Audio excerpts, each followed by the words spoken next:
Bienvenue dans ce nouvel épisode de Bref de quartier, le podcast. Je suis Julie Banquet. Aujourd'hui, je suis à la maison de quartier de la Bélangeraie. Samedi 11 novembre, le comité partenarial Parentalité 35, qui regroupe plusieurs associations, dont Allons Parlons Enfants, Famille Rurale, l'UDEF et Paréo, organisé une journée sur le thème du sommeil pour tous. À cette occasion, je suis allée à la rencontre de Natacha Butzbach, psychologue.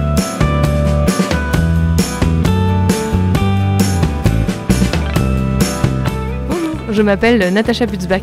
Je suis psychologue spécialisée en périnatalité et accompagnement parental. Pourquoi avez-vous eu envie de faire une conférence sur le sommeil ? Parce que c'est un sujet qui m'intéresse beaucoup, que le sommeil, ça participe à la vie entière avec tout le fonctionnement de la vie qui en découle. Et comme j'accompagne des parents, le sommeil des enfants est très important pour que la vie des parents et des enfants soit de bonne qualité. Quels conseils pouvez-vous donner à des personnes qui ont du mal à dormir Alors déjà, il ne faut pas hésiter à aller en parler à des professionnels pour se faire accompagner, parce qu'il y a des moyens de mettre en place des choses pour se faire aider, qui sont concrètes.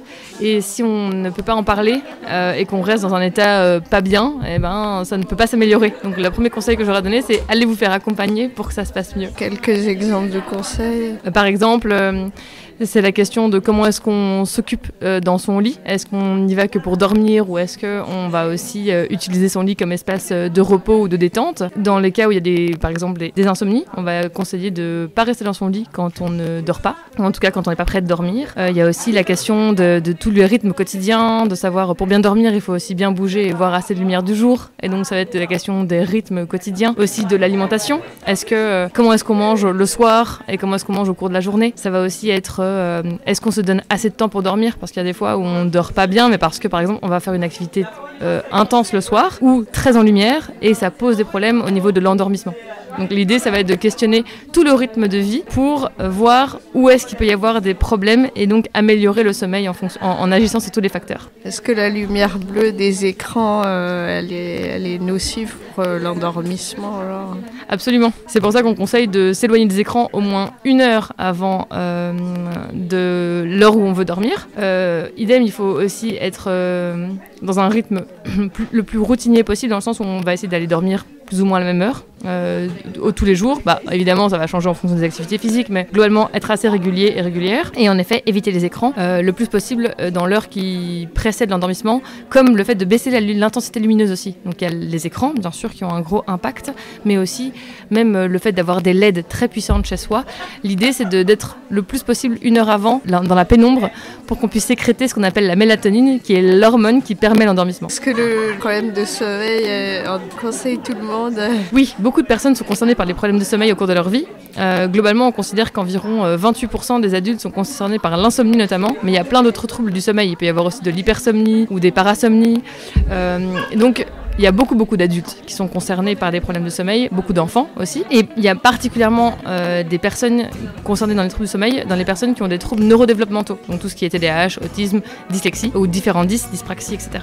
Et c'est pour ça qu'il faut porter attention particulièrement aussi dans ces moments-là, parce qu'il y a des prédispositions métaboliques et génétiques aux troubles du sommeil, d'où la nécessité de se faire accompagner par des gens compétents. Quel moment on peut considérer qu'on a bien dormi ? Alors, on va dire que quand on se sent reposé, quand on se sent à l'aise dans son cycle de sommeil, quand on voit que c'est vraiment régulier, mais surtout quand on se sent reposé, quand on peut se réveiller en se sentant reposé, c'est déjà un bon indicateur qu'on dort bien. Merci. Merci à vous.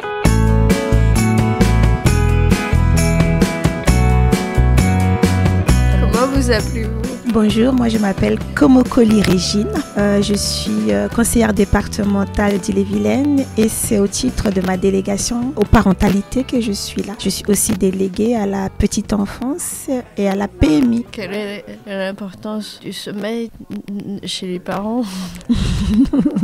C'est une bonne question, parce que moi-même je suis parent. J'ai 3 filles, donc à titre personnel, j'en sais quelque chose.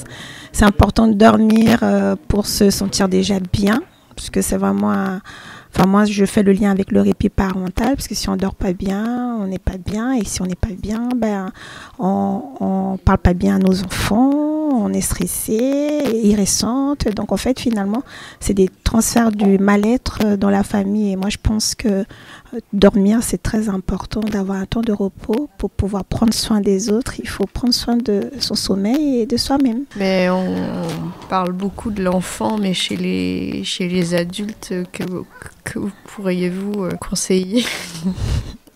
Moi, je trouve qu'une journée comme celle d'aujourd'hui est très importante parce qu'on est dans une société où c'est vrai qu'on ne prend pas soin des adultes. Et même si on ne prend pas assez soin encore des enfants, mais je pense que c'est plutôt c'est un cycle en fait qu'il faut créer autour de la famille, en tout cas des parents. Et considérer les parents, prendre soin d'eux, les valoriser, reconnaître aussi ce qu'ils font parce que les parents, ils font ce qu'ils peuvent. Hein. C'est pas inné. Et donc, parler des parents, c'est aussi considérer l'enfant parce que quand on ne prend pas soin des parents et qu'on n'en parle pas, mais je dis ça à titre en tant qu'élu, en tant que responsable politique, c'est aussi ne pas prendre soin des enfants. Donc pour moi, c'est un tout. Moi, je suis d'origine africaine et chez moi, on dit qu'il faut tout un village pour élever des enfants. Et ce terme, souvent ici, quand les gens utilisent, il reste que autour des enfants. Or, chez moi, c'est une manière de dire on prend soin des parents.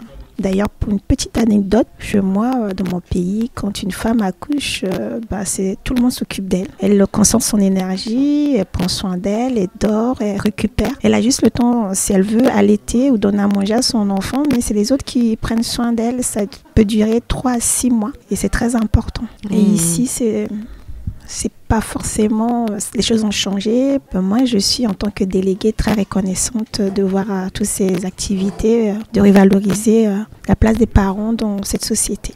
Oui, alors qu'est-ce qu'il faut faire par exemple quand on a des problèmes pour dormir et qu'on ne veut plus entendre de bruit du tout dans la pièce ? Je pense qu'essayer d'avoir une bonne journée, l'alimentation, de bien manger, d'avoir temps de détente juste avant d'aller dormir. Alors je sais qu'il ne faut pas utiliser l'écran, mais écouter une musique, lire un bouquin. Alors moi j'ai une copine qui m'avait donné un conseil une fois, j'essaie de faire un peu tous les soirs, c'est-à-dire quelle que soit ma journée, de trouver ce qui s'est passé de meilleur et essayer de le mettre, de le visualiser sous forme d'une photo et puis je pars dormir comme ça des fois. Mais bon, je pense qu'il n'y a pas de modèle forcément idéal. Je pense que chacun essaye, mais l'essentiel c'est d'avoir vraiment des temps de pause, de bien respirer. Pour ceux qui aiment le yoga, ceux qui sont croyants, c'est la prière. D'autres, c'est juste bien respirer. Et puis si vraiment on n'arrive pas, moi je prends la douche aussi. Enfin, je pense qu'il y a tous les modèles. Pour moi, pour avoir une bonne nuit, il faut avoir aussi une bonne journée. Pour moi, ça va ensemble. En tout cas, d'essayer d'avoir des bons moments dans la journée.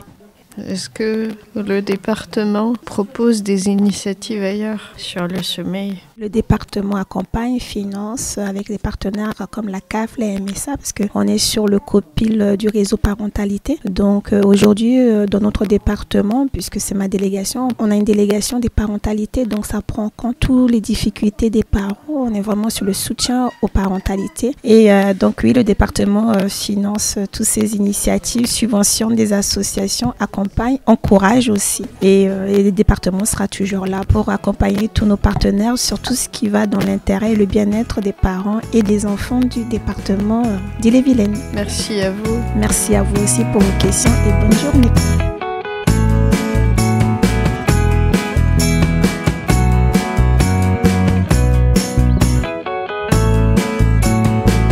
Merci pour votre écoute. À bientôt pour un nouvel épisode de Bref de quartier, le podcast.